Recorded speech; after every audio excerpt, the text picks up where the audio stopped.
Hi everyone, welcome to a new episode of Jennifer's Tale, My Life as a Crossdresser. For those of you who are watching on YouTube, watching my episode, I hope you enjoy what you see.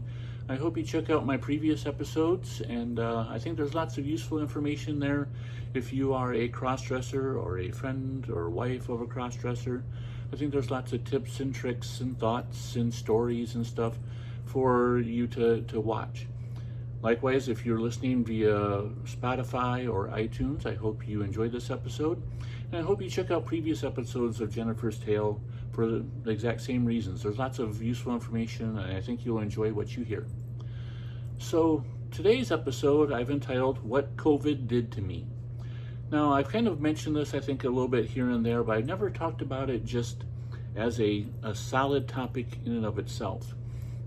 So, I wanted you to cast your mind back to around 2020, back when COVID started happening.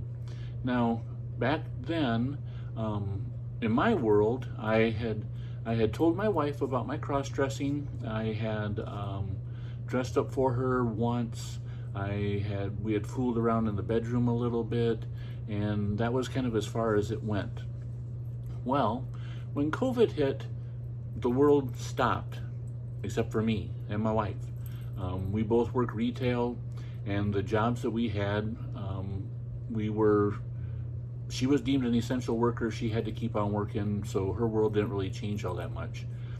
The job I was working at in retail, the company felt that they were an essential business, but they did end up closing down. But those of us who were store managers, they kept us working, and basically what they did was they put us into teams of 3, and we kind of hopped from store to store to store, 2 days at one store, 2 at another, 1 at another, and kept the store going, not really taking care of customers, but making sure like resets were done and things like that, keeping the ball rolling. So it was kind of nice because you didn't have to deal with customers. There was nothing really to worry about other than just focusing on whatever projects you had to work on. Well, that also gave us kind of a little bit of free time, and that is when I started listening to podcasts about cross-dressing, or thinking more about my cross-dressing, and how over the past, at that point in time, roughly 15 years, I had kind of put it on the back burner, and it had always been there. I tried to put it out of my mind because I was a dad raising a family and a husband, but I knew it wasn't going to go away. It was something I wanted to explore more, and COVID kind of gave me a way to do that. I created a separate Facebook page for Jennifer, and took what few pictures I had and posted those on Facebook, and I just started kind of looking at other girls' pages for friends to reach out to, whether it be in my area or ones that I thought just had a good look to them. I think I even joined a couple Facebook cross-dressing groups and posted my picture and said I was looking for friendship. And there were a couple girls that kind of reached out to me and started chatting. And as I started chatting, like I said, during this time when it was about 6 weeks where I just kind of didn't have to deal with customers. My retail job was just doing menial little tasks and stuff. But I was able to search my inner self more and figure out what I was doing, who I was, what I wanted to do. And not only that, I had reached turning 50 years old in the middle of COVID. It kind of gave me reason to look back on my life and realize my life is halfway done or over halfway done.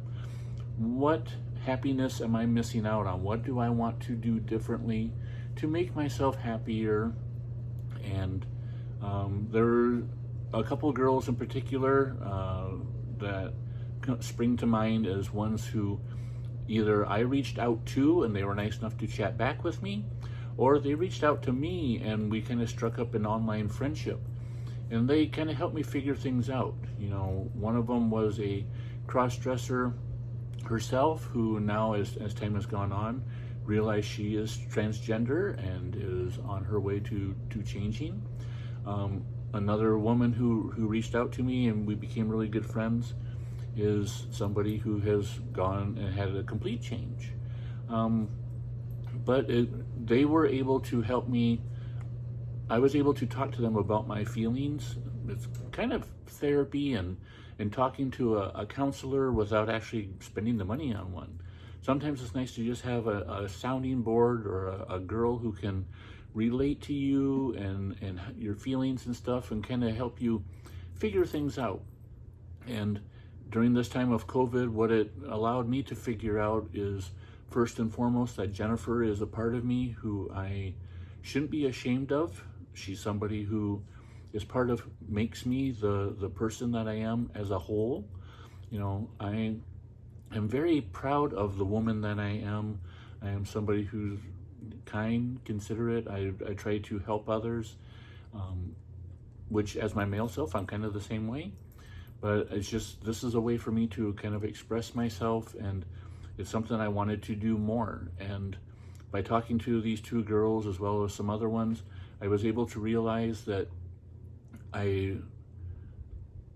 it may affect other people like my wife or my family, but I can't deny who I am, and I need to make myself happy in order to make other people happy. So COVID kind of really started the ball rolling on, you know, where I am right now, what you see right now.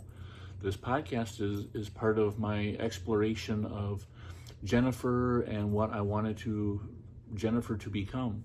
I want to be able to tell my stories or tell my thoughts and maybe reach out to other girls out there. Not only that, but I was able to develop Jennifer more as a persona and as the female version of me. You know, I may be a little bit on the pudgy side, I may be a little heavy, but I'm happy with the woman that I am. I am very happy with how I look. You know, there may be times when I go out in public and I get red, or I might get a kind of a look, but for every one of those, there's always somebody who does the exact opposite, who calls me ma'am, or will chat with me like the barista at the coffee shop. And it's great being me. And I am one of those people who are kind of thankful for COVID, because if COVID would have not happened, I think I may have gotten to this point eventually, but it probably would have taken a little bit longer. But COVID gave me the freedom and free time to figure out who I am and to reach out to others and let their advice and them listening to me become who I am. So thank you, COVID. Anyway, I guess that's it for this episode. I hope you enjoyed it. I hope maybe you can relate. And until next time, this is Jennifer saying bye-bye.